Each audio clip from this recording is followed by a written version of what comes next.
Bom dia, meus irmãos, a graça e a paz do Senhor Jesus. Bem-vindos à nossa EBD de hoje, matéria de doutrinas básicas.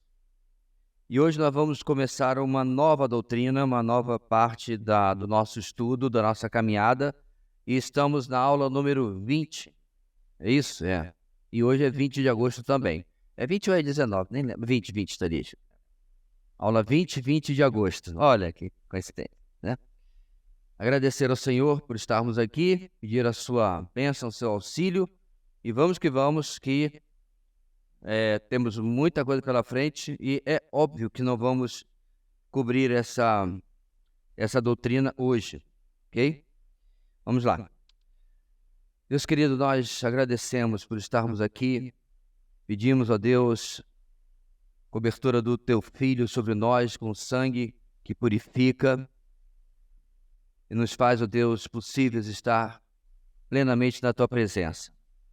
Pedimos, ó Deus, que o Teu Espírito haja sobre nós, esclarecendo, iluminando nossas mentes, para entendermos aquilo que vamos aprender a partir da Tua Palavra. E, finalmente, que esse conteúdo, seja aplicado a nossas vidas, nossa maneira de enxergar a própria realidade, nossa cosmovisão, entendendo, ó Deus, como o Senhor vê pela Tua Palavra a cada um de nós.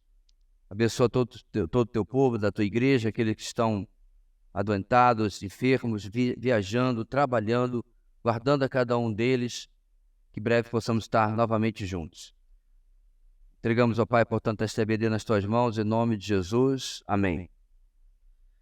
Muito bem, pessoal, como está escrito ali, nossa nova matéria é antropologia. Uma definição simples é estudo sobre o ser humano, sua criação, queda, redenção, estado atual e futuro, propósito e função no mundo. Como a gente vê através dessa... Passa o slide, por favor. Através dessa definição, irmãos, nós não estamos falando de qualquer antropologia, porque antropologia é um termo que você pode aplicar ao mundo secular também, ou seja, a algo que não tem absolutamente nada a ver com o cristianismo, certo? Porque nada mais é do que anthropos, no grego homem, logia. Então, o estudo, a ciência do homem. Então, você vai ter uma antropologia dentro da psicologia, dentro da sociologia, da própria filosofia. Para mim, a grande diferença que você vai ter entre qualquer antropologia e a nossa é a fonte. Porque se um estudo secular vai estabelecer definições, posturas sobre o que é o ser humano, as suas fontes são variáveis. Elas possuem simplesmente um referencial humano, limitado. A nossa não. É claro que o mundo não vê assim, né? Mas eu espero que a minha audiência aqui assim veja. A nossa fonte é perfeita. Porque, de fato, a gente podia colocar nessa definição aí no final, conforme revelado por Deus em sua palavra, certo? Tudo sobre o ser humano, tudo isso que está aí no enunciado, conforme revelado por Deus em sua palavra, porque Ele é a nossa fonte. Aliás, tudo que nós estamos vendo até agora, obviamente, é assim, senão não seria uma doutrina cristã. Então, é uma antropologia cristã, uma antropologia bíblica que nós estamos vendo, ok? Deixa eu ler esse texto aí que está, inclusive, no seu material. Compreendo, Senhor. Estava pensando que bem poderia ter uma ascendência mais honrosa. Descendente de Adão e Eva, tornou Aslan. É honra suficientemente grande para que o mendigo mais miserável possa andar de cabeça erguida.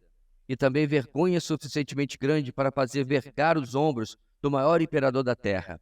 Dê-se assim por satisfeito. Essa é da obra de C.S. Lewis, O Príncipe e a Ilha Mágica, que é das Crônicas de Nárnia, né? E dá uma ideia, meus irmãos, de que nós temos essa postura que deve nos humilhar, mas ao mesmo tempo nos tornar gratos por sermos quem somos, porque o Senhor assim nos fez. Bem, irmãos bem sabem, eu sempre brinco sobre isso, eu sou um grande amante dos animais, eu acho demais esse pessoal que vive perto de vida selvagem, eu me amarro nesses vídeos.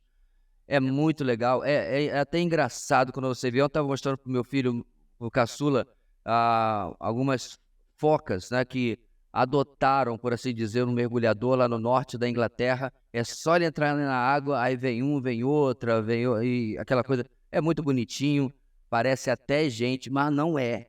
A distância entre a fauna e nós é absurda. Nós não somos animais racionais, enquanto eles são animais irracionais, certo? O ser humano não é um mero animal que pensa um pouquinho mais. Isso é um pensamento da evolução, um pensamento secular. Nós estamos completamente separados, irmãos, de toda a criação. Nós estamos no meio dela, somos parte da criação, mas no sentido de identidade, ok? Mas também tem... o chimpanzé é 99, sei lá quantos por cento igual... Irmãos, isso é mera biologia. Nós temos, e a gente vai ver, obviamente, no nosso estudo, fatores que nos separam, diferenciam completamente de todo o resto da fauna. E, obviamente, da flora também, porque ninguém aqui tem cara de rosa ou de erva daninha. Às vezes de erva daninha, mas vai ter outro assunto. O Salmo 8, irmãos, ele vai falar também um pouco sobre essa situação humana. Achei interessante nós lermos hoje de manhã. Salmo 8. Senhor... Pode passar, por favor. Nossa, o pessoal da mídia está dormindo. Senhor, Senhor nosso, como é majestoso o teu nome em toda a terra. Tu, cuja glória é cantada nos céus. Dos lábios das crianças e dos recém-nascidos, firmaste o teu nome como fortaleza por causa dos teus adversários, para silenciar o inimigo que busca a vingança. Quando contemplo os teus céus, obra dos teus dedos, a lua e as estrelas que ali firmaste, pergunto, que é o homem, para que com ele te importes? E o filho do homem, para que com ele te preocupes? Tu o fizeste um pouco menor do que os seres celestiais e o coroaste de glória e de honra. Tu o fizeste dominar sobre as obras das tuas mãos, sobre os seus pés tudo puseste. Todos os rebanhos e manadas e até os animais selvagens, as aves do céu, os peixes do mar e tudo que percorre as veredas dos mares. Senhor, Senhor nosso, como é majestoso o teu nome em toda a terra. Então o salmista coloca, meus irmãos, essa perspectiva da grandiosidade da criação de Deus, e realmente é algo absolutamente fantástico, desde do microcosmo até aquilo que a gente pode ver a olho nu, e até fora do nosso próprio planeta. Claro, tudo é absurdamente lindo e fora do nosso alcance. A gente não consegue fazer nenhum grão de areia, quanto mais tudo aquilo que o nosso Deus fez. Mas ao mesmo tempo que ele nos diminui diante da criação de Deus, o Salmo 8 ele diz, mas olha quem você é, né? Esse ser que foi criado um pouco menor do que os seres celestiais. Então essas duas dimensões que inclusive estava no texto ali de C.S. Lewis. Uma breve introdução aqui. O que é o homem? Como ele surgiu? Qual a razão de sua existência? O ser humano tem algum grau de dignidade? Se tem, qual é a base dessa dignidade? O homem é somente um animal constituído de simples matéria perecível ou sua estrutura abrange algo mais? Tem ele deveres morais? Qual é a fonte e a base desses deveres? Essas perguntas e muitas outras são feitas frequentemente por pessoas que veem com razão a importância que as respostas a elas têm para o sentido da vida e o procedimento ético. Diante dessas questões, filósofos seculares das mais variadas tendências elaboraram diferentes respostas, sem que nenhuma delas fornecesse bases sólidas para o respeito devido ao ser humano ou para o sistema de conduta que pudesse ser esperado ou exigido das pessoas. Os cristãos, por sua vez, creem que a Bíblia responde todas essas perguntas de modo claro e preciso, formando uma antropologia sadia que eleva a importância de cada indivíduo e que lança as bases para uma conduta honrosa. Então, vou colocar dois cenários aqui. Este macho assume uma família que não é dele. Chegou a família, já tinha crias, né, já tinha rebentos, certo? E aí o que ele faz na sequência? Ele mata os filhos do homem que ele substituiu, do macho que ele substituiu, para que agora ele possa começar a sua própria prole com a sua companheira. Isso está certo ou está errado, irmãos? Esse homem, essa pessoa, esse ser, esse macho, ele deve ser censurado ou fazer o quê? Vamos lamentar e segue a vida. Depende da espécie. Se é um ser humano, com certeza ele vai ser preso, indiciado e condenado, porque não tem nem desculpa. Quem, em sã consciência, assume uma família, mata os filhos do homem anterior para poder começar a sua própria prole. Porém, o leão faz a mesma coisa. E o máximo que a gente faz é lamentar. Há 2 meses atrás eu vi um vídeo que eu fiquei impressionado. Tempo de escassez, o leãozinho mais fraquinho da prole não resistiu e sucumbiu no meio da savana. Sabe o que a mãe dele fez? Ah, pastor, não sei, se a natureza é tão boa que ela deve ter feito uma covinha. Aí colocou o leãozinho ali e cobriu. Ela comeu. Na Bíblia, quando os homens tentaram fazer a mesma coisa, o rei ficou horrorizado. Lembra do cesto de Samaria? Vamos comer o seu filho, amanhã comeremos o meu. E o rei, quando ouviu aquilo, rasgou as vestes, horrorizado, o nível de inumanidade que o povo estava ali naquela circunstância. Por quê? Porque o leão, e a leoa nesse caso que eu contei, eles não estão debaixo da ética e da moral que nós estamos. A grande pergunta é, por que nós estamos? Na verdade, irmãos, nos debates que se tem contra ateus, né, eles até tentam sair dessa arapuca. Mas parece aquele bicho que quanto mais se tenta se sair da rede, mais se enrola. Porque não há uma resposta plausível do porquê que nós temos que obedecer preceitos morais e éticos. O que determina? O que obriga? Não, é porque é a lei. Mas ela também varia. A mesma eutanásia que é crime no Brasil já está sendo autorizada em vários países do mundo. A eutanásia é o suicídio assistido, né? Uma pessoa em estado terminal, certo? Ou mesmo que não esteja em estado terminal, sabe que vai morrer e consegue uma autorização judicial e ela tem lá o médico da morte, né? Já teve um camarada dos Estados Unidos que fez isso anos atrás, Dr. Kevorkian, acho que era o nome dele, o nome meio do leste europeu, e o nome dele era Dr. Morte. Ele fazia isso quando não tinha ainda autorização da lei e todo mundo se horrorizou. Alguém deu uma canetada, agora pode. O que mudou? Porque não há, meus irmãos, um padrão ético e moral fora do referencial do norte irremovível, que é Deus. Se você remove Deus, e é o que a nossa sociedade tem feito vez após vez, cada vez mais, se você remove Deus da equação, você já não sabe mais o que fazer. Você não sabe mais como proceder. Porque você não tem mais um padrão fixo para resolver alguma coisa. É como a bússola. Você já pensou se o polo magnético da Terra fosse móvel? Então você pega a bússola, ela está sempre apontando para onde? Pronto. Então você pega, ela apontou para o norte, você sabe onde está o leste, o oeste e o sul. Porque você tem um norte, você tem um ponto fixo, certo? Pontos fixos são extremamente importantes para você localizar o que você não sabe onde está. Então, quando alguém pergunta onde está a minha casa, eu digo, fica do lado da contabilidade tal, que é bem famosa, e uma quadra do Bar do Flamengo, que também é bem famoso, obviamente. Então, as pessoas acham facilmente a minha casa. Concorda? Né? Certinho? E eu dou a característica do muro da minha casa, que eu não vou falar aqui na gravação, que é você sabe como é que é lá. Porque pontos fixos. Quando você não tem, qualquer coisa vale.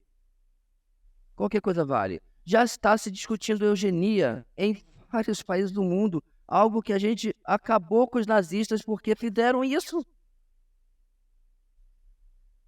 Teste de DNA está sendo feito em fetos quando se descobre que, por exemplo, tem síndrome de Down, aborta. Ou alguma outra doença. Isso é eugenia. Cadê o padrão moral? Cadê o padrão ético? E, gente, piora cada vez mais. Pedofilia. Desculpe. A opção do amor por crianças a minha pele já está sendo discutido em países da Europa como algo aceitável, porque não há um padrão ético e moral. E vai piorar, tá?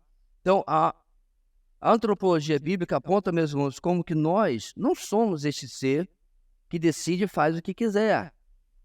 Nós temos um padrão fora, né, extra, transcendente da nossa vida, ao qual nós nos reportamos. Sem ele, tudo é válido, né? Não se tem o que se decidir, ok? Bem, vamos a algumas perguntas, irmãos, para iniciar o nosso estudo. Por que, perguntas normativas, por que Deus criou o homem? Por modo de quê? Qual o objetivo? E a resposta é, ele nos criou para a glória de Deus. E a segunda pergunta, qual o propósito da existência humana? Cumprir com o objetivo de nossa criação. Essas duas perguntas e respostas estão muito presentes nos catecismos. Então, por que nós fomos criados? Para a glória de Deus. E, na verdade, o enunciado completo é para glorificar a Deus e deleitarmos-nos nele constantemente. É isso que está ali em resumo. Nós fomos chamados para glorificar a Deus e nos deleitar nele constantemente. Alguns textos aí, irmãos, para nos ajudar nessa compreensão. João 17:5 e depois 24. E agora, Pai, glorifica-me junto a Ti com a glória que eu tinha contigo antes que o mundo existisse. 24. Pai, quero que os que me deste estejam comigo onde eu estou e vejam a minha glória, a glória que me deste porque me amaste antes da criação do mundo. A recuada aqui, irmãos. Pela glória de Deus chegaram hoje firme, né? Então, tá bom. Estou sentindo a coada. Então você vê, meus irmãos, a glória de Deus é algo que é da natureza do nosso Deus, e da natureza de Cristo também, obviamente, certo? E aí, continuando a nossa sequência, em Isaías 43:7 diz: todo que é chamado pelo meu nome, a quem criei para minha glória, a quem formei e fiz.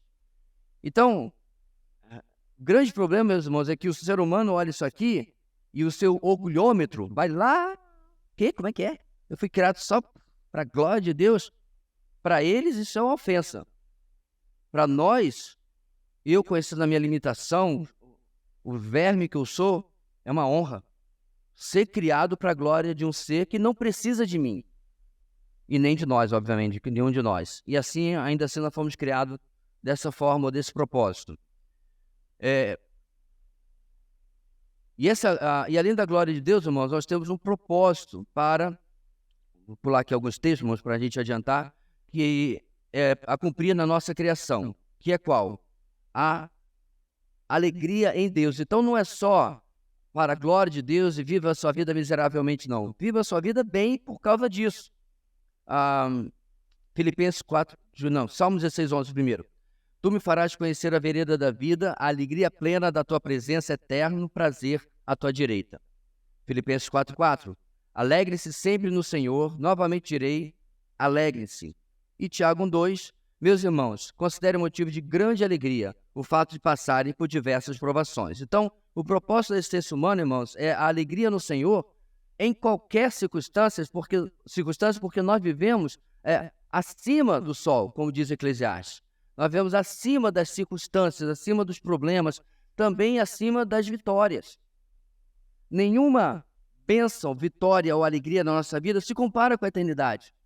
Da mesma forma, nenhum problema, luta ou tristeza da nossa vida obscurece a eternidade.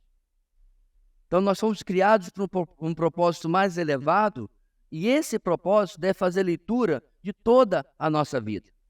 Vou contar uma história engraçada para vocês. Nós tínhamos uma irmã na nossa igreja que morava do lado do cemitério, do Cacuia, lá no Rio de Janeiro. E ela estava indo para casa, a irmã Margarida, essa história morre de rir na família quando lembra dela. E ela estava indo lá e um meliante parou. E aí, tia, passa aí o dinheiro e tal. E ela tinha um cordãozinho, né, para segurar o óculos dela, que era dourado. Eu nem sei se era realmente de ouro ou não, mas era dourado e tal. Aí passa o cordão, passa isso, passa aquilo. Aí ela tinha mania, ela fazia constantemente, nunca tirava o óculos praticamente, ficava sempre, olhava as pessoas assim, né? Uma margarida, uma barata. Aí ela baixou os olhos assim pro menino lá, pro meliante, vítima da sociedade lá. Aí baixou ele assim, meu filho, isso não você tá fazendo, mas se você vai me assaltar, não tem problema. Aí ela deu uma pausa dramática. Eu não sou deste mundo. Do lado do cemitério, amigo.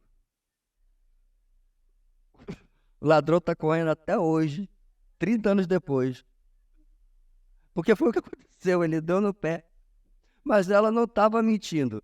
Ela estava apenas dizendo, pode levar, são só coisas materiais. Nós literalmente não somos deste mundo. Mas ele não entendeu. Não deu tempo nem de evangelizar o camarada, porque ele pré-encarnou um Usain Bolt, que naquela época devia ser só um menininho, né? Não sei, nem lembro quem era o velocista da época, na década de 80, e foi-se embora. Mas ele ela não mentiu, né? E ela nem falou alguma coisa para amedrontá-lo de caso pensado. Foi coincidência geográfica ele ter interpretado de outra maneira. Mas essa visão, meus irmãos, de que nós não somos deste mundo, muda toda a nossa existência, né? Vamos falar do luto, por exemplo, né, que visita a todos nós, não tem para onde correr. Eu já contei para vocês a história de quando eu era bem pequenininho, né, no funeral da minha bisavó, com quem eu praticamente não tive relacionamento, porque quando eu já tinha idade para compreender, ela já estava um pouco senil, e eu só conhecia como aquela velhinha que ficava naquele quarto o tempo todo, né, porque eu nem tinha ideia de quem ela era de verdade. Mas eu nunca me esqueci, o nome da minha bisavó era Maria, da minha avó também era Maria, e era sogra dela, né, a nora dela. Eu nunca esqueci, meus irmãos, nesse mesmo cemitério do Cacuia, era o único do meu bairro, então todo mundo ia para lá. Nesse mesmo cemitério, quando estava fechando aquela laje, né, que vai cimentar, a minha avó pegou uma flor, jogou lá dentro e disse, até logo, minha irmã.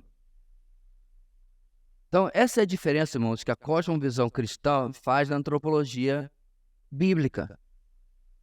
É o entendimento de que nós não estamos aqui apenas preenchendo uma agenda religiosa. E deixa eu falar isso aqui bem claro, tem muito, mas muito cristão que meramente preenche uma lacuna de religião e vai para a igreja no domingo. E eu não estou me referindo só aos católicos, antes que você já, né, esteja querendo olhar para de cima do seu pedestal, não. Especialmente, irmãos, em países do primeiro mundo, chamado primeiro mundo, Europa e Estados Unidos, muitos cristãos nada mais são do que cristãos nominais que preencheram uma lacuna, né, familiar ou cultural, e muitos, inclusive, só vão à igreja na Páscoa e no Natal. Né, eu fiz a minha obrigação, e acabou. De fato, nunca conheceram a Cristo, nunca nasceram de novo, e não pode experimentar essa certeza de dar um até logo numa situação de luto. Há muitas situações que a gente poderia mencionar aqui. E para tantas, Tiago 1,2 diz aqui, tenham por motivo de grande alegria o passar por qualquer situação. Então, nenhuma antropologia humana vai nos garantir isso aqui. Nenhuma forma de enxergar o ser humano vai nos garantir isso aqui.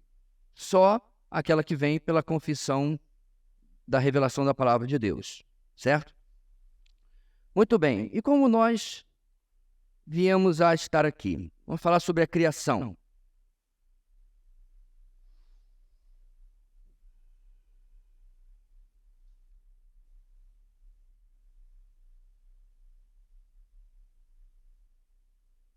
Deixa eu dar uma lidinha aqui, irmãos, em Efésios 1, 11 a 12, que estava no nosso slide anterior, rapidinho.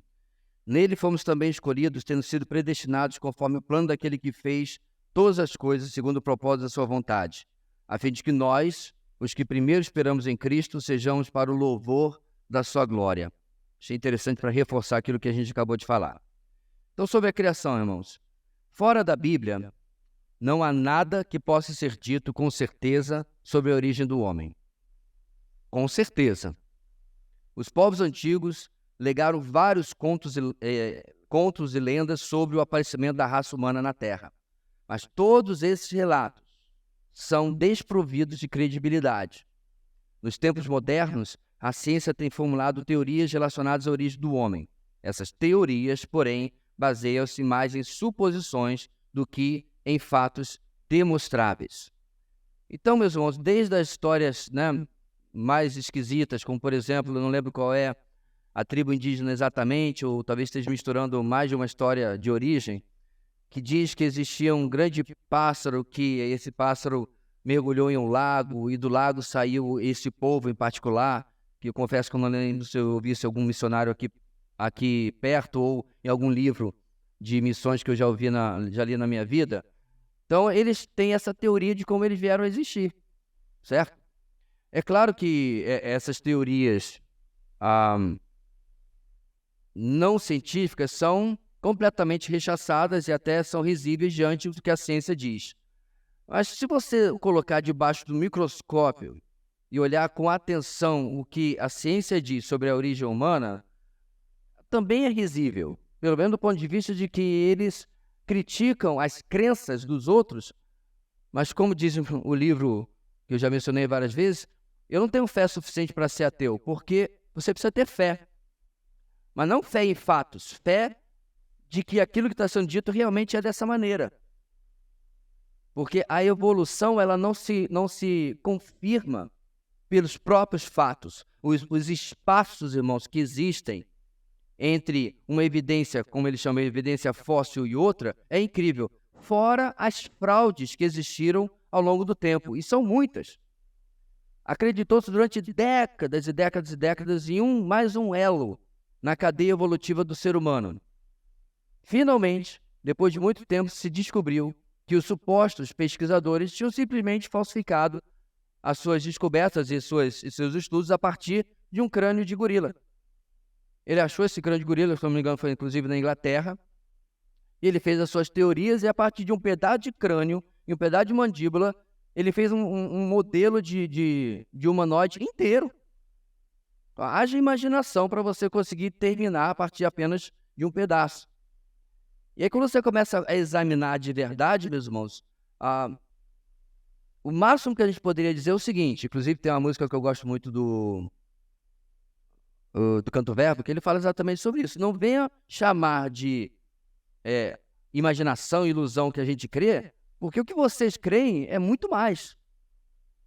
A gente pode, inclusive, alegar que o que nós cremos não tem comprovação material, com certeza, porque é fé, é sobrenatural, é a criação a partir de um ser completamente fora da criação. Ok, mas nós temos uma história, nós temos uma lógica do que e como isso acontece na criação através do criacionismo, né? Na criação através do poder de Deus.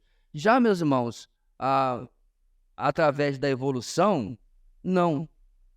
E o mais incrível, meus irmãos, veja bem, que evolucionistas em geral respeitam mais teorias esquisitas, como, por exemplo, que civilizações fora do nosso planeta trouxeram material genético para o nosso planeta e, a partir desse material, a vida se desenvolveu. Eu não estou brincando, tem cientista que respeita mais esse tipo de pensamento do que, por exemplo, o nosso do criacionismo.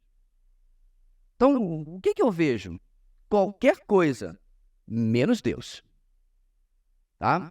Se você tiver qualquer teoria, a gente vai avaliar, desde que você não inclua Deus, Jesus, sobrenatural, qualquer coisa, a gente pode estudar e pode até aceitar de alguma maneira. Caso contrário, não. Então, eles vão fazendo as suas tentativas, e enquanto isso, a gente vai reafirmando, inclusive isso é extremamente importante, porque os seus filhos vão estudar em escolas onde raramente, né, o criacionismo será respeitado, muito menos ensinado, a não ser com as raras exceções de escolas cristãs. Agora, é aí que é interessante, irmãos. Eu já tomei conhecimento de escolas supostamente cristãs que ensinavam o evolucionismo, mas não ensinavam o criacionismo. Veja bem, não me entenda mal. Toda escola tem que ensinar ou explicar o que é o evolucionismo, porque o seu filho vai fazer vestibular, né? Ele tem que entender o que está sendo ensinado. Tudo bem, mas uma escola que se diz cristã e não, além de ensinar o contraponto, não demonstra as falácias e os furos dentro da teoria da evolução. Não sei se é uma escola tão cristã assim, não. Seguindo o nosso slide. A verdade é que, à luz do ensino bíblico, o homem não é produto de uma evolução natural, como muitas pessoas acreditam. O homem é, isto sim, um ser criado por Deus. De fato, a Bíblia afirma que o homem recebeu de Deus um organismo físico formado do pó da terra. Ao homem também foi dado uma alma. Todos esses textos aqui, meus irmãos, são extremamente conhecidos, mas eu faço questão da gente visitá-los para reforçar algo extremamente importante no mundo que está paulatinamente colocando Deus do lado de fora. Agora, deixa eu fazer uma ressalva aqui.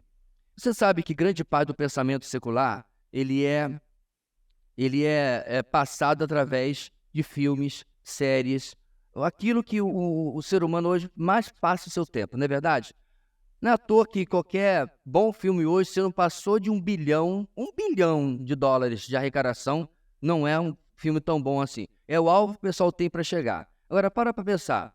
Se um filme arrecadou $1 bilhão, e uma entrada de cinema hoje, dependendo do lugar, é 10, 12, 15 dólares, né? No Brasil um pouco menos. Quantas pessoas receberam aquela mensagem? Quantas pessoas foram, né, comunicadas aquilo que está sendo falado ali? Aonde eu quero chegar, meus irmãos? Eu fico observando algumas filmes ou séries, o que quer que seja. A pessoa, ao mesmo tempo, ela quer falar de Deus, certo? Mas de maneira nenhuma, passa 2, 3 cenas, ela quer negar a evolução. Então, nós estamos num mundo hoje que onde se suporta uma espiritualidade, desde que ela não negue aquilo que a mainstream, né, a veia principal, está afirmando. E acaba sendo confuso, porque você não pode afirmar uma coisa e outra. Pode, porque eles reinventaram a ideia de Deus. Eles criaram um Deus dentro do processo evolutivo. Acredite se quiser. Porque eles não querem ser aquela pessoa fundamentalista, não é essa palavra que todo mundo usa? Retrógrada, que vai afirmar que nós viemos simplesmente do pó, como a gente vai ler aqui, certo? Então vamos lá, Gênesis capítulo 1, 26 e 27. Então disse Deus, façamos, lembra do plural? A gente falou sobre isso algumas mensagens atrás. Façamos o homem à nossa imagem, conforme a nossa semelhança, domine ele sobre os peixes do mar, sobre as aves do céu, sobre os grandes animais de toda a terra, sobre todos os pequenos animais que se movem rente ao chão. Criou o homem à sua imagem, a imagem de Deus o criou, homem e mulher os criou. Você quer ver texto mais politicamente incorreto, candidato a cancelamento do que esse? Além de falar que foi Deus que criou tudo, ainda deixou bem claro que Deus criou menino e menina. E nada no meio. E nada, né? Deixa eu passar para cá, deixa eu passar para lá. Não. É como você nasceu. Não essa loucura que existe hoje em dia. E onde começa tudo, meus irmãos?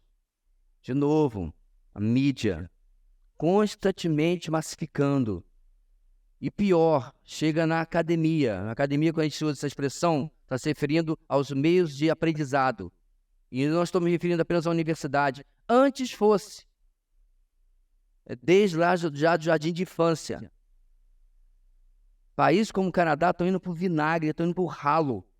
Onde pais estão sendo processados se reclamarem que seus filhos estão sendo ensinados teoria de gênero dentro da escola.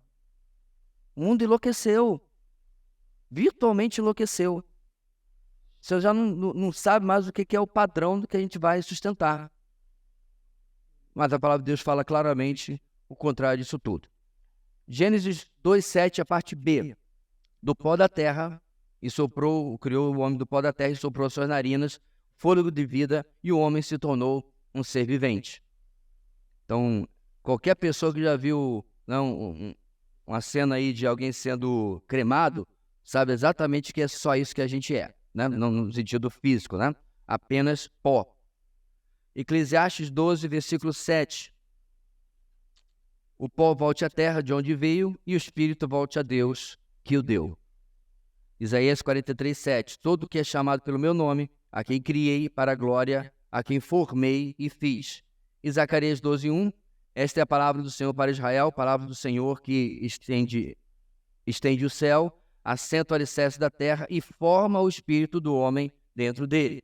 Então a Bíblia, obviamente, meus irmãos, vez após vez, vai afirmar aquilo que a humanidade odeia, que nós fomos criados por Deus de forma amorosa para a sua glória, né?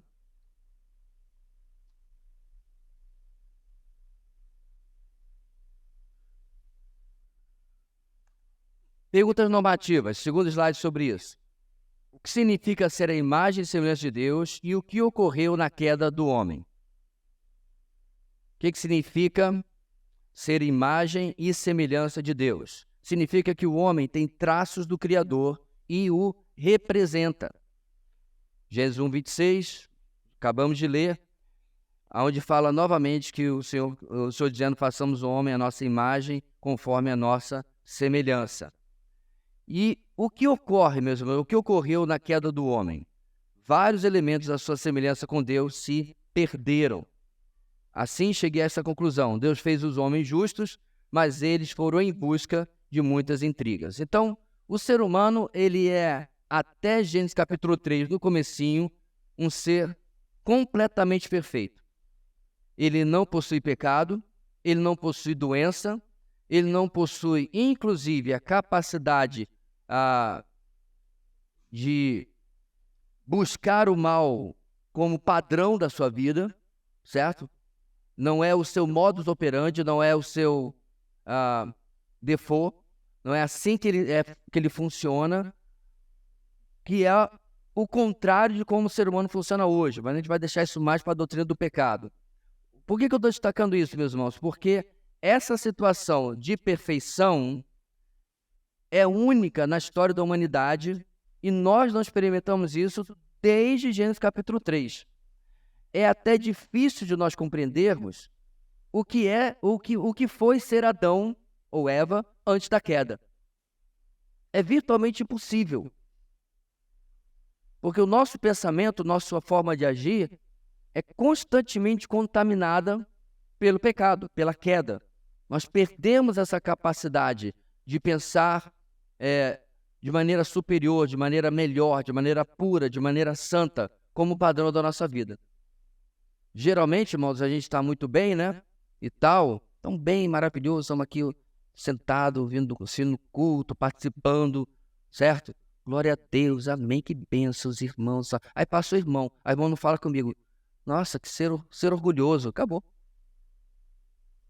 Estava tão bem, um segundo atrás. Eu discordei da forma como o irmão, porque não me deu bom dia, porque isso está dentro de nós, meus irmãos. Eu posso apostar que uma ou outra pessoa, enquanto eu estou falando aqui, está pensando assim, mas o pastor... E alguma coisa vem na sua cabeça, não tem problema não. Nós somos assim. É incrível. Aí a gente pega o nosso padrão e coloca em cima do irmão, como se eu fosse alguma coisa. Entende? Mas por que isso? Porque nós perdemos esses elementos de semelhança com Deus, ou parte deles, na queda em Gênesis capítulo 3. Quando nós pregamos, irmãos, em Gênesis, eu mencionei isso. Esse é o capítulo mais triste de toda a Bíblia. É o capítulo que muda tudo.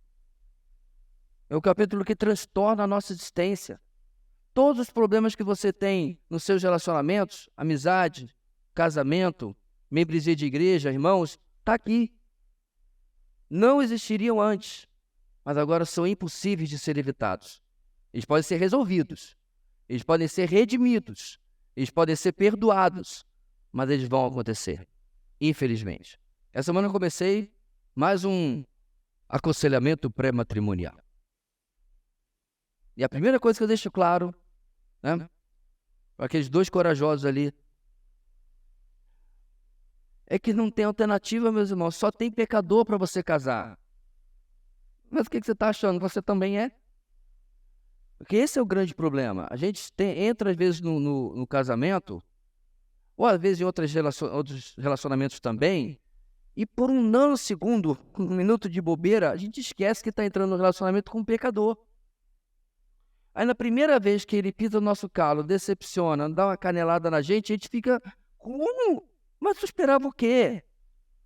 Você esperava o quê? Essa semana o nosso poodlezinho, né, aquele fofinho que parece até uma ovelha, se estressou com o Wesley e deu-lhe uma mordida, mas ele estava de tênis, não sofreu nada. Mas essa é a natureza dele. É como a história lembrei agora, do escorpião e do sapo, lembra? Que aí o sapo pede a carona para atravessar o rio. Aliás, o escorpião oferece a carona para o sapo, e aí o sapo diz, não, mas você vai me ferrar. Você, não, claro que eu não. Não, ao contrário. O escorpião pede a carona para o sapo. Ok. E aí diz, não vou lhe ferrar, porque se eu lhe ferrar, nós dois afundamos, né? Aí no meio do rio, o que o escorpião faz? Pum. Aí o sapo... Aí o escorpião diz, o que eu posso fazer? Essa é a minha natureza. Por isso eu já falei, meus irmãos, 1 milhão de vezes. Sim, como diz o velho hino do cantor cristão, primeiro eu quero ver o Salvador, sem dúvida nenhuma. Se é possível dar vexame no céu, eu vou dar vexame. Eu vou gritar, vou pular, vou abraçar, sem dúvida nenhuma, eu quero ver Jesus. Mas se eu dissesse, irmãos, que a minha motivação para ir para o céu também inclui me ver livre da desgraça que é a natureza pecaminosa, a nossa depravação e o nosso pecado, eu estaria mentindo. Eu não sei você. Você já acordou naquele dia dizendo assim, Senhor, hoje vai ser o dia. Oh, aleluia. Que eu não vou pecar. Hoje vai ser só glória, só bênção. Não dura 5 minutos. Você está lá, né, na bênção, né? Tu tocou nem o chão, né? Porque o chão é sujo. Você está lá, né? Todo santo. Aí a mulher grita lá assim, ei, você já acordou? Ah, meu Deus! Aí acabou. Ou você grita pela sua esposa também, não tem problema não. Acabou a santidade. Acabou a paciência, acabou... E isso somos nós. Isso vai ficar muito claro mesmo no nosso estudo da antropologia bíblica. Como que o pecado deixa uma marca quase indelével, quase. Ela não resiste a ser lavada pelo vênus do sangue do Cordeiro. Mas ainda assim, desbota, mancha muitas vezes a nossa vida. E dessa nota, vamos para o nosso intervalo. Daqui a 5 minutinhos a gente retorna. Ok, meus irmãos, vamos lá. Sei que é bom encontrar os irmãos, né? Aí no intervalo. Mas vamos que vamos. Como a gente sempre faz, vire para o seu irmão do lado e diga, vamos sentar. Bem, ainda falando sobre a criação, no próximo slide nós vamos ver as semelhanças do homem em relação a Deus. Em que consiste essa imagem e semelhança? Há muita discussão, irmãos, sobre a parte física. Porém, não é a parte física que nós podemos depender da Escritura, que é a imagem e semelhança que o Senhor nos deu. Porque para começar a conversa, Deus é Espírito. Então, não vamos entrar numa discussão aqui para tentar descobrir se, pastor, lá no céu, Deus vai ter forma. Cada pergunta que o pessoal faz para pastor, que eu sei lá o que o pessoal pensa, né? Que aí tem um bate-telefone, deixa eu rapidinho aqui, bate-fone. Irmãos, Deus é Espírito, isso eu sei. E eu sei que toda vez que ele apareceu para nós, como por exemplo, domingo passado vimos a visão de Isaías, em Isaías capítulo 6, ele toma uma forma, vamos chamar assim, humanoide, para o nosso benefício, para que a gente possa identificá-lo, certo? Se você viu a descrição dos anjos lá em Ezequiel, se Deus aparece daquela forma, o pessoal até fez inteligência artificial, acho que Isaías saia correndo, porque era meio, né? Meio para botar medo no negócio. Então ele aparece de uma forma, obviamente, humana. Agora, imagem e semelhança não tem nada a ver com isso. Tem a ver com o quê, irmãos? Olha aí. Moralidade, espiritualidade, sensibilidade inteligência e, principalmente, capacidade de relacionamento. Algo que, apesar de nós vermos de maneira limitada nos animais, em alguns animais, particularmente mamíferos, né? Não é, de maneira nenhuma, a mesma coisa.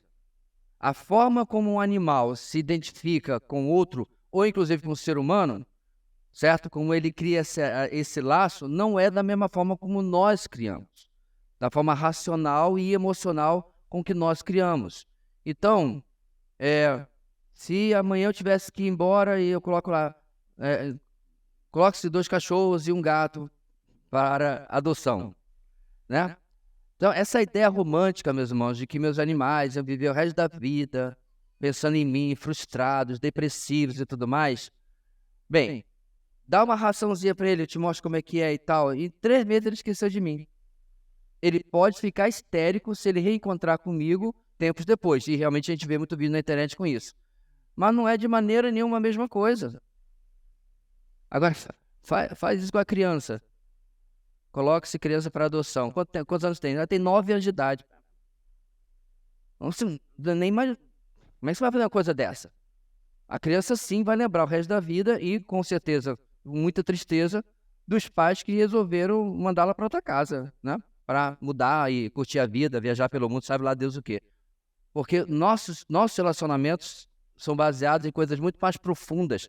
E isso vem da nossa imagem e semelhança com Deus. E tudo aquilo mais que está ali, eu acho que nós entendemos bem como isso se aplica à nossa vida. Um quadro comparativo que você tem aí no seu material, irmãos, fala da diferença entre o evolucionismo e o criacionismo, certo? No evolucionismo, matéria, mais energia, mais aleatoriedade. O que é isso? Algo aleatório. Resultou em vida. É mais ou menos assim. Um furgão estava descendo uma ladeira. Lá dentro tinha ovos, farinha, açúcar, pouco de sal, fermento. Como é que é o nome daquele negócio que coloca em cima? Chantilly, certo? E velas. E uma caixa de fósforo. E aí o fogão capotou. Durante milhões e milhões e milhões de anos. Quando finalmente ele parou e alguém olhou dentro, tinha um bolo confeitado com as velas acesas. Desculpe, irmãos, o sarcasmo, mas é isso que a evolução fala no final das contas. De uma maneira completamente aleatória, certo? Uma maneira sem nenhum maestro por trás, nenhuma engenharia por trás, simplesmente os seres foram se criando e mudando e, milhões de anos, no nosso caso, centenas de milhares de anos depois, cá estamos nós aqui, o homem. Qual é o contraponto, meus irmãos? E é algo completamente diferente. A nossa criação ex nihilo. Essa expressão latina significa, quem sabe? Do nada. Ex nihilo. Do nada. Então, Deus não usou nenhuma matéria-prima para criar tudo. Pastor, você acabou de dizer que ele criou a gente do pó da terra? Sim. Este pó, esta matéria orgânica, é que foi criada do nada, certo? Então, quando Deus diz, Gênesis capítulo 1, haja luz, a luz não existia antes, ele não pegou nenhuma matéria, nenhuma substância para fazer aquilo. Da mesma forma com os animais, da mesma forma conosco, da mesma forma com o sol, com a lua, com toda a existência. Então, a criação ex nihilo não parte a partir de um Big Bang, por exemplo, certo? Não tem nenhuma explosão de matéria de onde Deus faz. E aí é que está a confusão de alguns cristãos que querem misturar as duas coisas. Dizendo, não. Deus, a partir dessa explosão, conduziu o processo evolucionário, para que acabasse de onde acabou. De onde você tirou isso? É uma tentativa, infelizmente, irmãos, de alguns cristãos mais, progressistas, digamos assim, de querer agradar os dois lados, agradar gregos e baianos. E aí ele tenta colocar Deus em um tipo de criacionismo evolutivo, coisa que você não encontra sustentação nas escrituras. Olha a descrição desses dois diagramas aí. O ser humano, o evolucionismo, é um animal racional bípede da família dos primatas, pertencente à subespécie Homo sapiens, tem sapiens aí, né? Originado a partir das forças aleatórias do processo evolutivo. Pausa. Por tudo que é mais sagrado, não passe atestado de ignorância dizendo que a evolução ensina que nós viemos do macaco. Ok?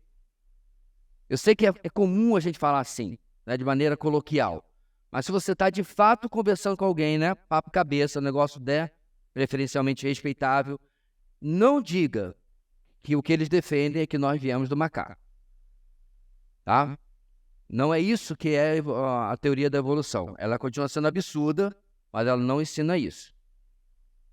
Os grandes primatas, gorilas, orangotangos, etc., etc., há muito tempo, segundo eles, há muito tempo atrás, separaram-se do tronco da onde nós, supostamente seres humanos, temos vindo. Então nós temos ancestrais em comum, que é diferente de dizer que nós viemos deles, dos macacos, ok?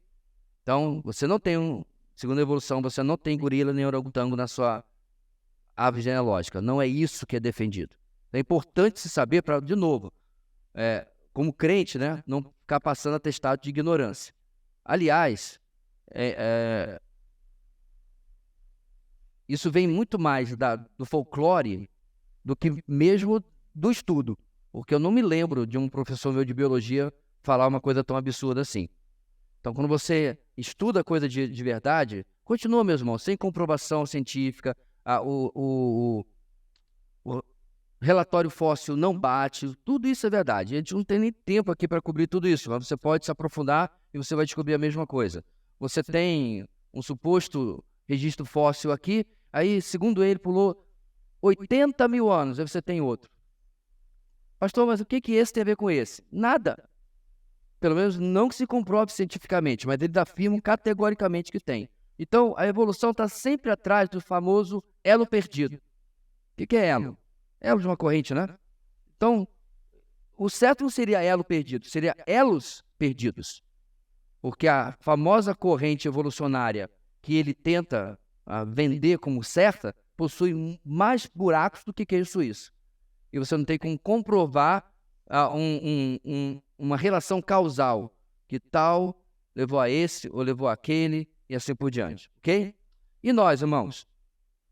O ser humano é um ente que veio à existência por um ato criador de Deus, feito à sua imagem e semelhança, constituído por um corpo material e alma racional e imortal, cujo propósito pelo qual foi plasmado é glorificar aquele que o criou e desfrutar para sempre da comunhão com ele.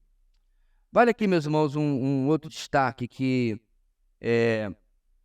a sociedade ela é bombardeada tanto com a teoria da evolução que para a maioria das pessoas isso é de fato um fato.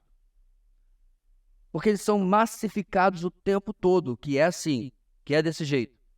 Por exemplo, você vai num museu de história natural, certo? Aí você vê lá um diagrama feito, né, uma paisagem, aí tem no fundo as montanhas e tal, e um tipo de habitação, e mais ali uma caverna. Aí você tem uns homens da caverna, Cro-Magnon, ou o que quer que seja, certo? Só que quando você vai investigar de verdade, aqueles homens da caverna ali foram feitos a partir de fragmentos, tipo 3, 4 fragmentos de esqueleto. Então, entende onde eu quero chegar? Você vê aquela imagem ali e você diz assim, tá vendo só como a gente está avançado nos nossos estudos? Olha aí, eles até sabem como é que era o pessoal na época das cavernas, olha aqui. Olha aí, ó, a mãezinha com o menininho da caverna preso na cintura e tal. Tal cena foi completamente fruto da imaginação de quem criou aquilo ali. A partir, de novo, de 2, 3, 4, 5 fragmentos de ossos, tá? Um pedaço de crânio, um pedaço de mandíbula, uma costela. Só você pesquisar lá no Google, coloca aí, Lucy, Lucy, que é um esqueleto que foi encontrado na África, que supostamente é a nossa mais antiga ancestral. Você vai ver o que tem do esqueleto da Lucy, ou de qualquer outra descoberta. Você pensa que na nossa cabeça é um esqueleto completo, ou um corpo fossilizado, certo? Que outra coisa interessante, meus irmãos, todos os corpos fossilizados que se encontram, ou que são encontrados, adivinha só, são iguais a nós.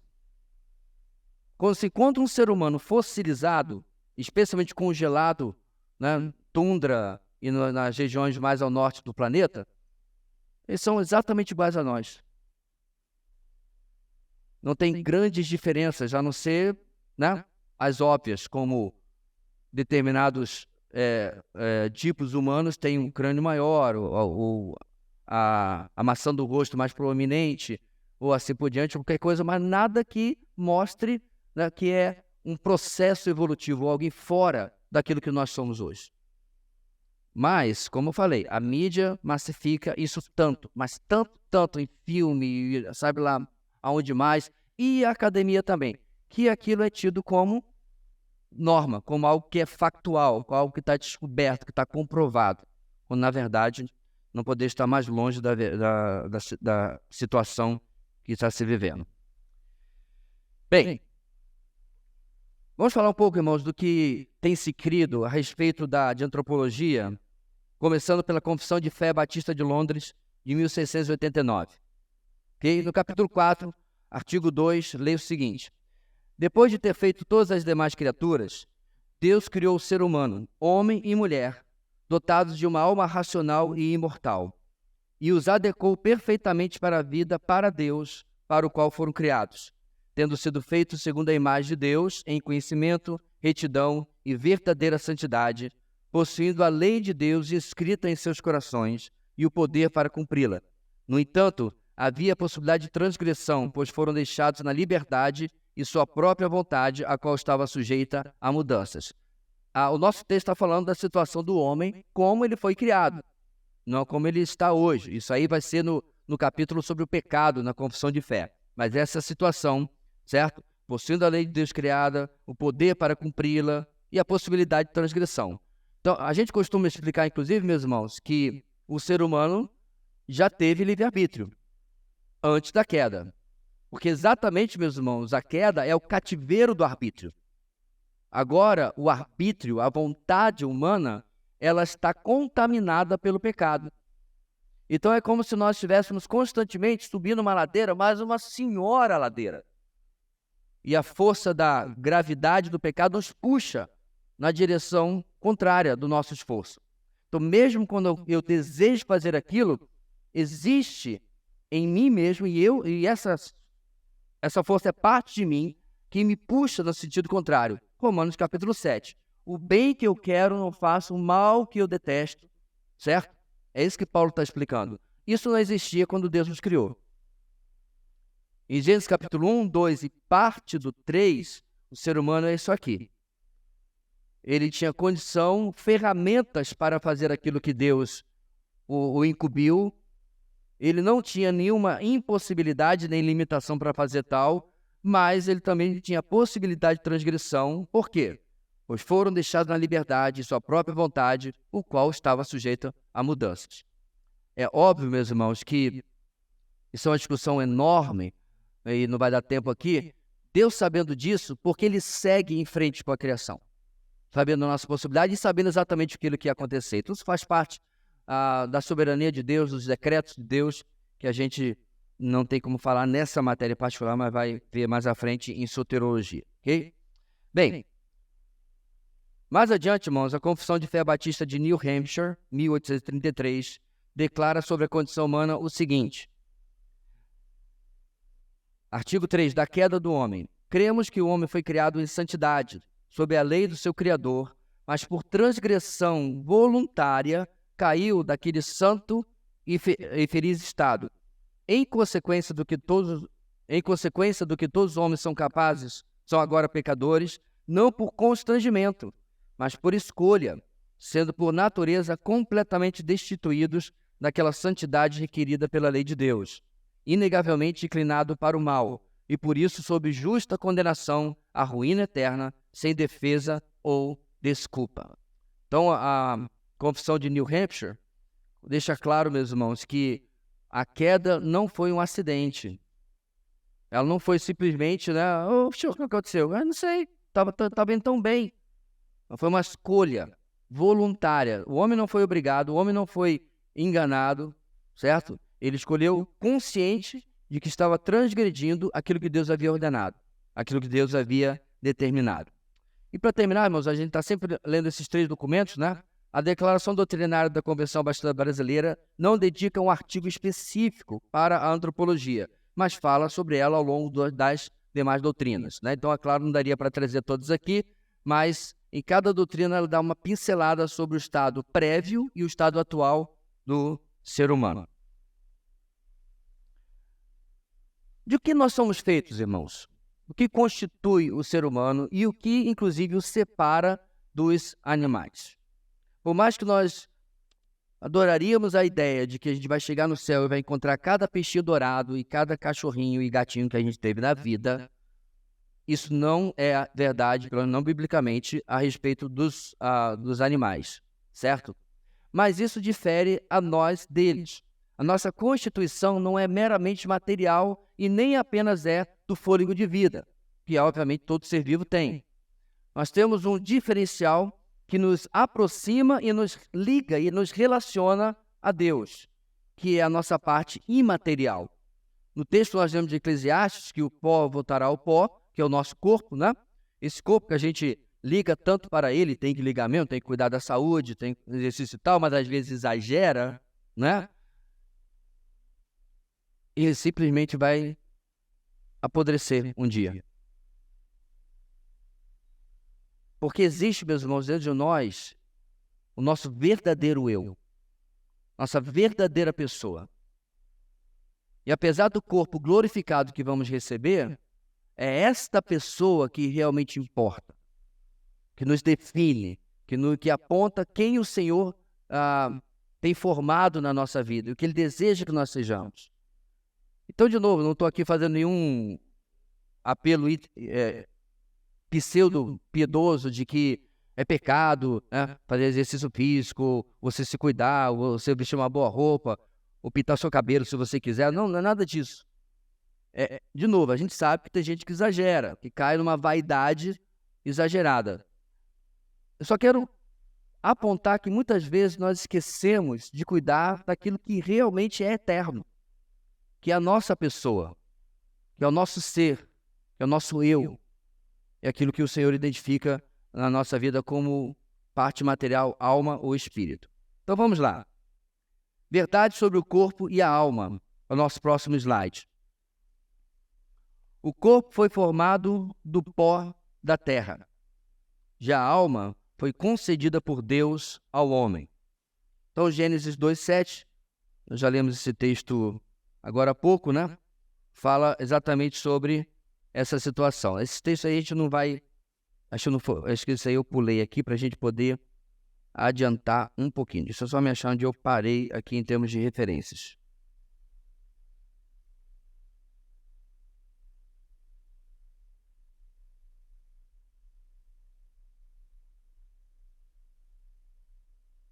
Minhas referências saíram um pouquinho aqui de ordem, eu vou precisar um segundinho, irmãos, eu já me acho.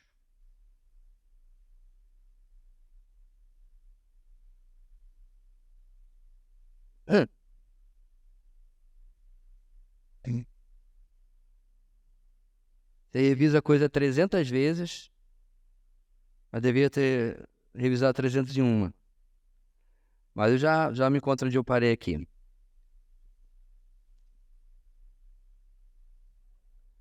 Eu tenho alguns deles, vamos lá. Esse Gênesis 2:7 nós já lemos, né? Então nós fomos formados do pó da terra.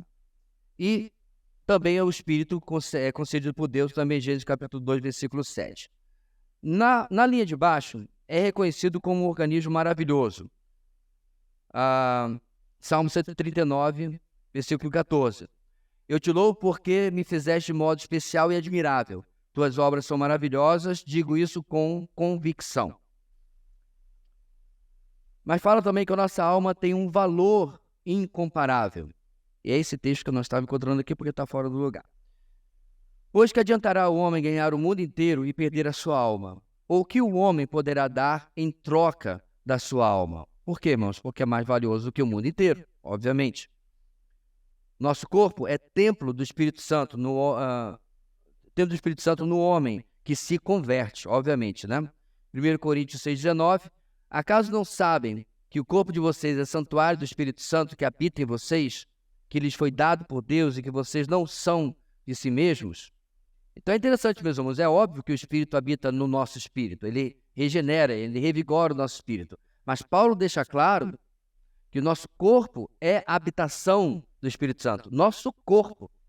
E em que contexto que ele está falando sobre isso, irmãos? Contexto onde os coríntios estavam se misturando em pecados, especialmente de ordem sexual. Ele fala assim, como que vocês vão colocar um corpo que é templo do Espírito junto com a prostituta? Então, ele está literalmente falando da matéria. Ele não está falando metaforicamente, e ele não está falando, obviamente, apenas da nossa alma.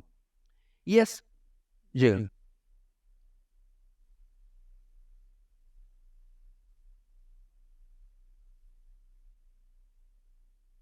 Ele está falando da proposta do adventistas de que a alma não foi colocada, mas fôlego de vida.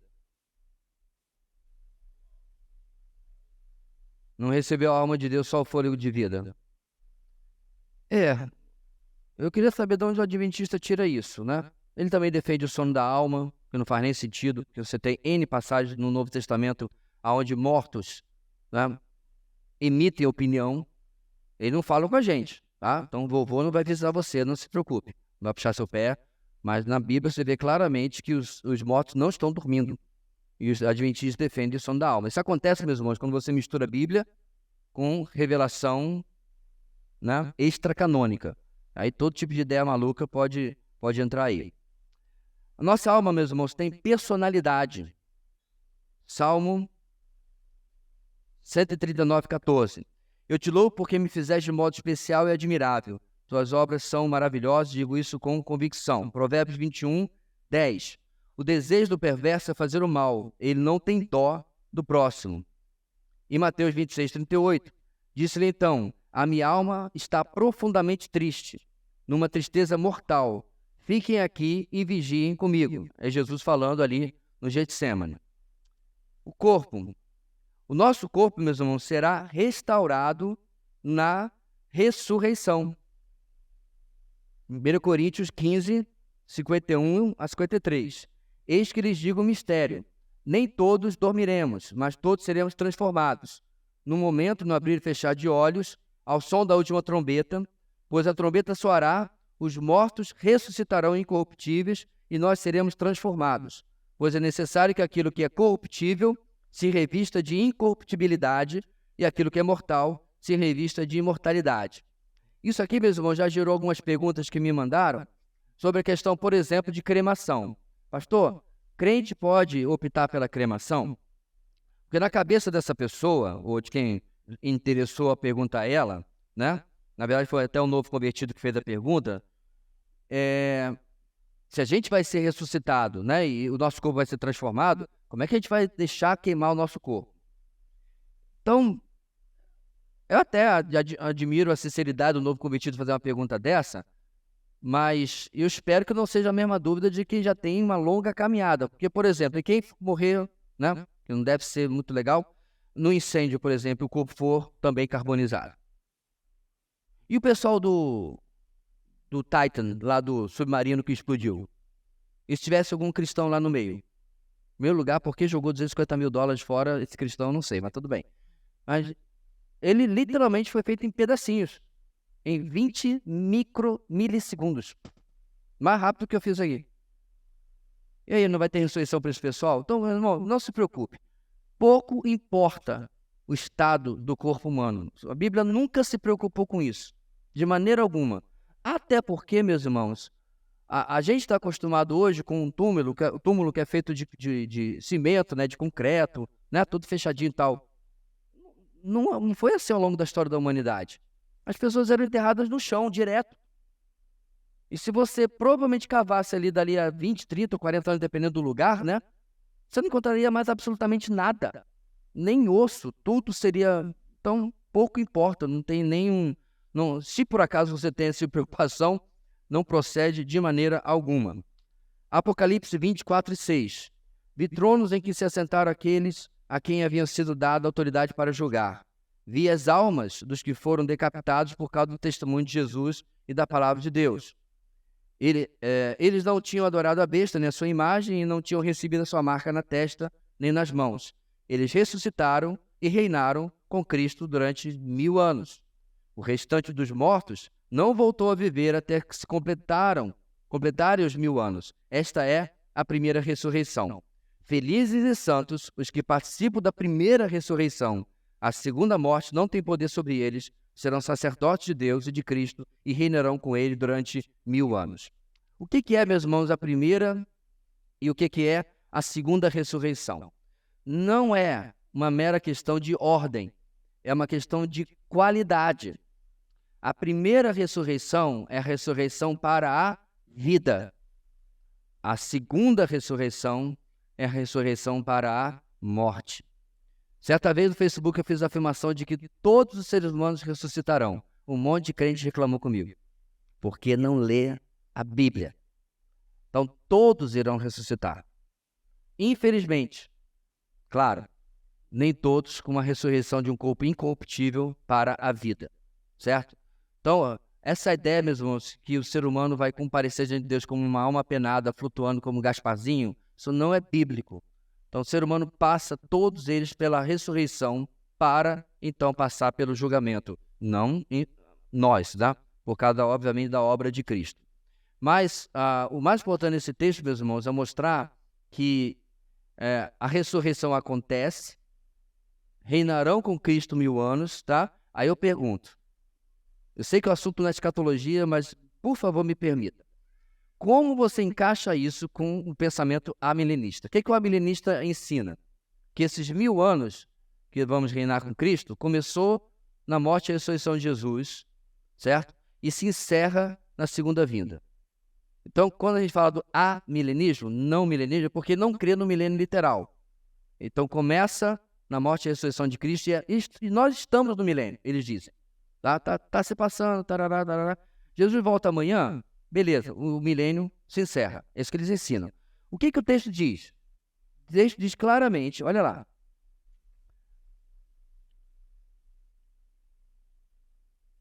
As almas dos que foram decapitados por causa do testemunho de Jesus e da palavra de Deus. Está se referindo àqueles que morreram martirizados durante a tribulação.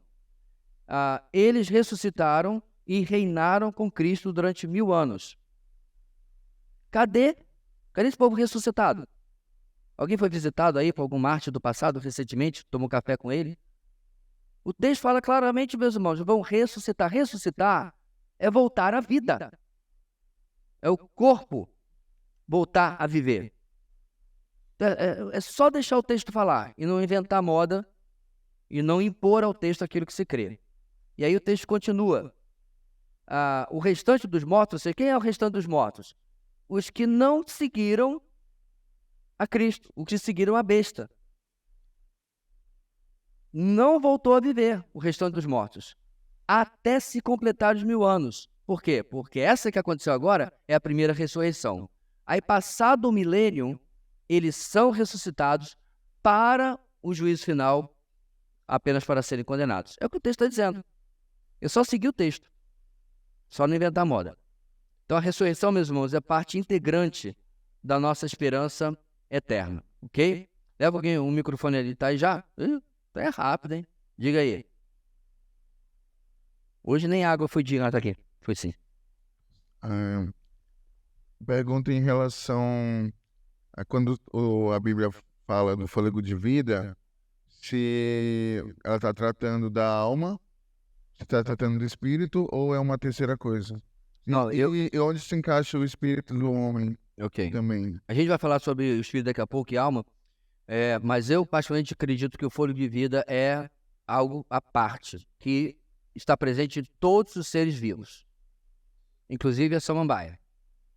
O ser vivo tem esse fôlego de vida. Porque a ideia de fôlego que a gente pensa bem é pulmão enchendo e esvaziando. Não, é uma expressão. Não é literalmente... porque, claro, quando a gente vê uma pessoa não tá respirando, deduz-se que morreu, né? A mesma coisa a planta. Se a planta parou de respirar, é porque ela também morreu, o animal também. Então, por isso que a gente faz a ideia de troca gasosa, né? Para ser bem biológico, biólogo. Pensa em...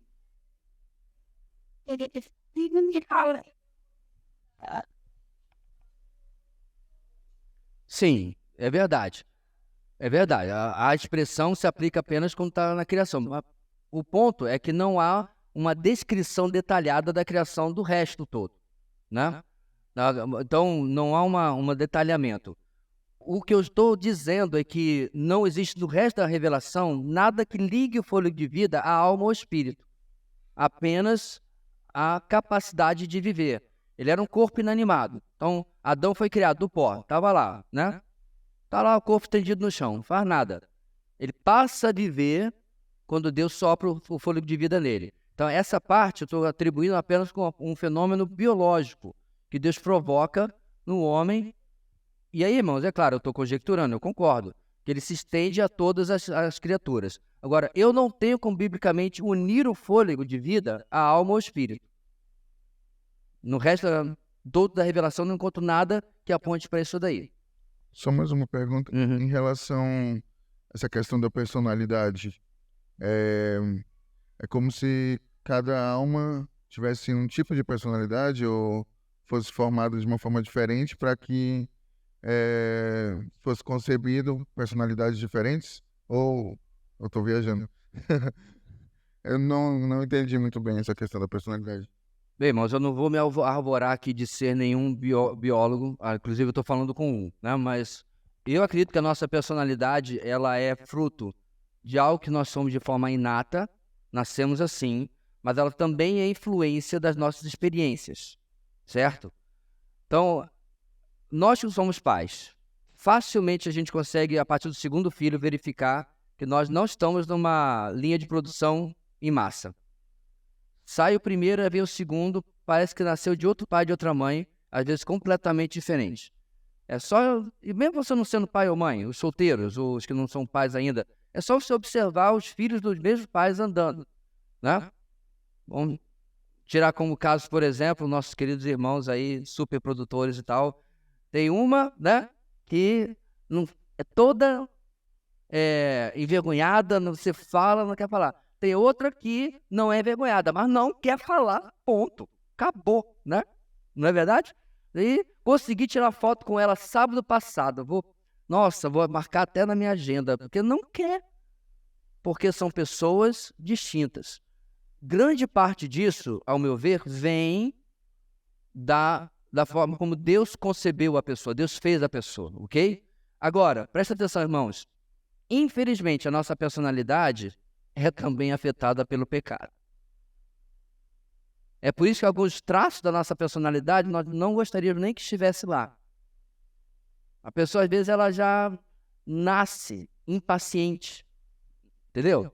A criança é assim. E aí cabe aos pais mudar isso. Agora, olha, deixa eu fazer uma pausa aqui, mas olha que interessante. Eu descobri isso há pouco tempo. Se você for adotar um cachorro, converse com alguém que conhece do negócio e não pegue o cachorro, tipo, nasceu hoje, pegou amanhã. Sabe por quê? Porque, de certa forma, isso tem uma analogia com a nossa criação. A mamãe daquele animal também não aceita a tolice. E o filhotinho começa a querer mandar e fazer o que quiser. E se você tira muito cedo, o animal é mais voluntarioso do que se você deixa com a mãe 2 meses para a mãe dizer assim: ei, você chegou agora, eu que mando aqui. Porque senão ele mama a hora que ele quer, ele exige, ele faz. E eu fiquei pensando, rapaz, paralelo interessante do ser humano. Aquele serzinho lindo que você foi pegar na maternidade, com cara de joelho, a cara de joelho é o menor dos problemas dele. Ele já nasceu com defeito de fabricação. Ontem mesmo, estava aqui o irmão, com o bebê dele chorando, ele falou: pastor, passou da hora de dormir. passou do horário dele. Meu amigo, não queria deitar, não queria colo, não queria conversa, queria chorar. E não tem negociação. Não tem dizer assim, filho, olha só, você tem que compreender, nós estamos no culto de casais. Os irmãos trabalharam tanto, não tenho que negociar com ele. Ele quer o que ele quer, porque ele quer. Aí ele vai crescer, certo? Aí vai a idade mais da razão de 2, 3 anos aí, de entendimento mais, a gente vai falar isso na mensagem de hoje. Começa a se passar, se você, pai e mãe, se nós, pai e mães, não começar a dizer, ei, não é não, e vai favorecendo, vai, né, adulando, vai dando corda, não vai disciplinando, tá gravado, ó, aqui, ó. Peia, quando necessário, pode mandar para o conselho tutelar se quiser. Se não fizer o que tem que fazer, eu não duvidaria se você apanhasse quando ele chegar, quando Petrônio? Engrossar o pescoço, né? Começar a engrossar o pescoço, a voz, ou mesmo a menina. Porque, meus irmãos, o ser humano precisa de limites. Até incrédulos, né? O pessoal do jaleco branco, né? Que o pessoal pede opinião aí. Até eles admitem isso. Se você não coloca limites, ele faz o que é. Se os animais entendem isso, como é que a gente quer fazer diferente? Mas o que mais tem hoje, irmãos, são crianças, adolescentes sem limites. Fazem o que quer, quando quer. Não é que nem o pastor Rômulo, né? Falou aqui que tinha que lembrar o filho dele. Olha, não é hotel, viu? Ninguém vai lavar sua loucinha, arrumar sua cama, botar, né, uma bala de menta no travesseiro para você depois. Porque nossa natureza, meus irmãos, isso faz parte do nosso estudo aqui, ela é defeituosamente de nascença, de forma inata, nossa personalidade é egocêntrica. Farinha pouca, meu pirão primeiro. Servir ao outro não é natural. Não é. A pessoa fala assim, não, é instinto materno, instinto paterno, não sei o que, não sei lá tal. Até certo ponto. Cada vez mais, meus irmãos, a gente está vendo egoísmo. A indústria do aborto é uma prova disso. Eu acompanho vários canais anti-aborto, e é interessante como eles, quando vem a estatística mostrando que 80 e tantos %, isso que eles conseguem averiguar, isso é Estados Unidos, dos abortos, é por mera conveniência.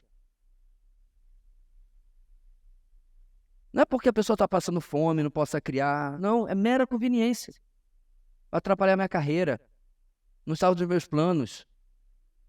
Porque o argumento geralmente para o aborto não é melhor fazer isso do que essa criança nascer e sofrer?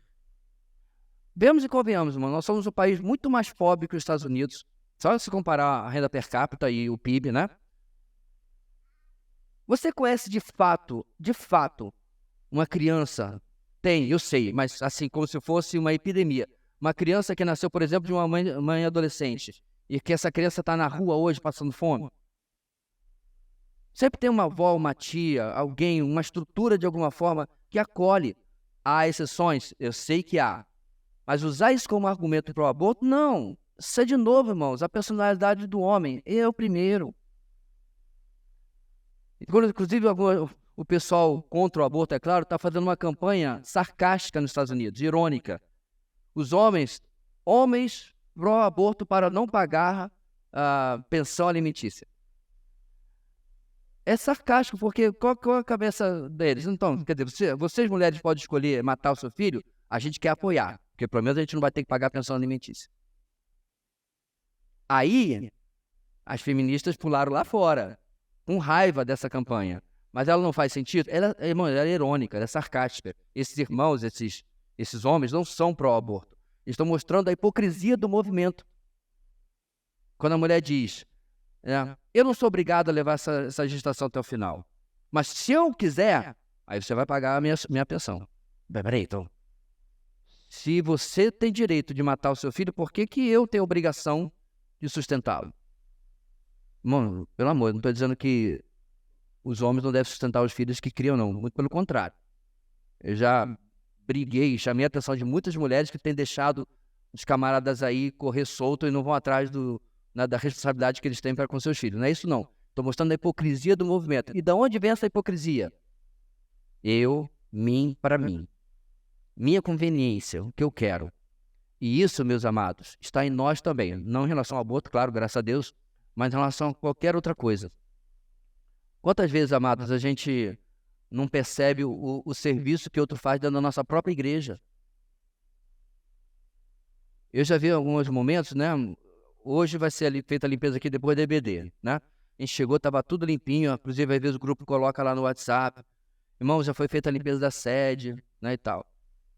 Aí eu termino a EBD, eu tô olhando aqui, aí o copo fica, aí o negócio fica para trás e tudo mais, que a gente tem essa dificuldade de se colocar no lugar do outro, em qualquer circunstância.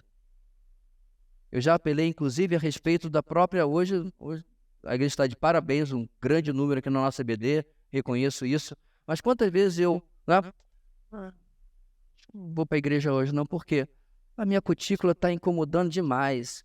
Os motivos mais banais. Aí teve os irmãos do louvor, que agora depois da EBD vão ensaiar, se prepararam. Tem um camarada que passou 300 horas nessa semana preparando uma mensagem, mas tudo bem, porque eu não me coloco no lugar do outro. Isso, meus irmãos, é uma das piores sequelas que o pecado causou na minha vida, na nossa vida. Disso aqui, da nossa alma ser tão voltada para si mesma, tão voltada para os seus próprios interesses, né? Para terminar, a gente falou da ressurreição do corpo, né? Mas a alma é imortal, permanecendo consciente após a morte. Não tem sono da morte, né? Filipenses 1, 22 e 23. Caso continue vivendo no corpo, é Paulo falando, né? Terei fruto do meu trabalho e já não sei o que escolher. Estou pressionado dos dois lados. Desejo partir e estar com Cristo, o que é muito melhor. 2 Coríntios 2, 5 e 8. Temos, pois, confiança e preferimos estar ausentes do corpo e habitar com o Senhor. Então, estar com o Senhor, habitar com o Senhor. Habitar com o Senhor como? Dormindo? Não é o que o texto diz. Apocalipse 6. Quando ele abriu o quinto selo, vi debaixo do altar as almas daqueles que haviam sido mortos por causa da palavra de Deus e do testemunho que deram. Eles clamavam, não estava dormindo? Será que são sonâmbulos? Não, porque não estavam dormindo. Eles clamavam em alta voz, até quando, ó soberano, santo e verdadeiro, esperarás para julgar os habitantes da terra e vingar o nosso sangue? Então cada um deles recebeu uma veste branca, e foi-lhes dito que esperasse um pouco mais, até que se completasse o número dos seus conservos e irmãos que deveriam ser mortos com ele. E aí eu posso acrescentar, por exemplo, também a parábola do rico e do Lázaro, lembra? Jesus conta a parábola, claro, mas a parábola é uma história, mas Jesus não ia baseá-la em uma mentira se, de fato, o sono da alma existisse, certo?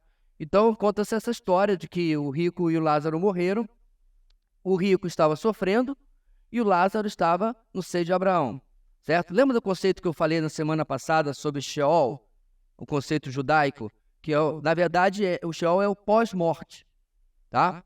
Ou pós-vida, melhor dizer. Pós-vida, é o lugar da morte.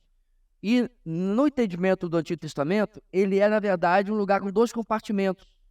O lugar de sofrimento e o lugar chamado seio de Abraão, aonde os justos ficavam, e aonde na história de Jesus Lázaro está, ok?